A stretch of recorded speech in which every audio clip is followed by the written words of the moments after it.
बिस्मिल्लाहिर्रहमानिर्रहीम। Kemal Ataturk ने अपने सिपाहियों को हुक्म दिया कि मुल्क के बड़े मुल्लाओं को मेरे पास ले आएं। जब मुल्ला आए तो उसने उनसे कहा, किसान हुकूमत के लिए गंदम चावल वगैरह उगाते हैं, मजदूर बड़ी और ऊंची बिल्डिंग बनाते हैं और दीगर चीजें बनाते हैं। आप अपने लोगों और अपने मुल्कों कौम को फायदा पहुंचाने के लिए क्या कारआमद काम करते हैं। मुल्लाओं ने कहा कि हम आपके और अपने लोगों के लिए दुआ करते हैं। कमाल अतातुर्क ने फिर उन्हें समुद्री सफर की दावत दी और एक मलाह को हुक्म दिया कि वो जहाज को बीच समंदर में छेद।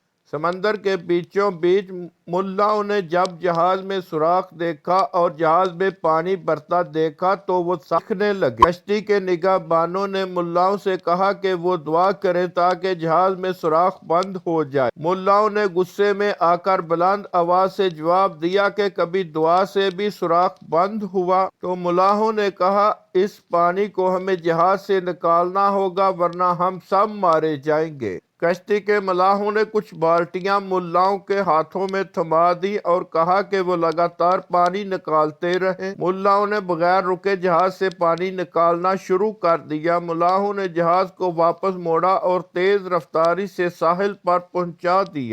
सब मुल्ला थक्कन से एक कोने में गिर गए। कमाल अतातुर्क उनसे फिर मिलने आया, उनकी तरफ मतवज्जा होकर कहा, अब आप लोग समझ गए होंगे कि हमें आपकी दुआओं की जरूरत नहीं, आपको मुल्कों कौम के लिए कुछ काम भी करना होगा ताकि आपके फायदे अवाम और हुकूमत तक पहुँचे। काम के सिवा कोई मुल्क दुआ से तरक्की नहीं करता और आप मुल्लाओं ने हमेशा मजहब को अपने ज़ाती फ़ायदे के लिए इस्तेमाल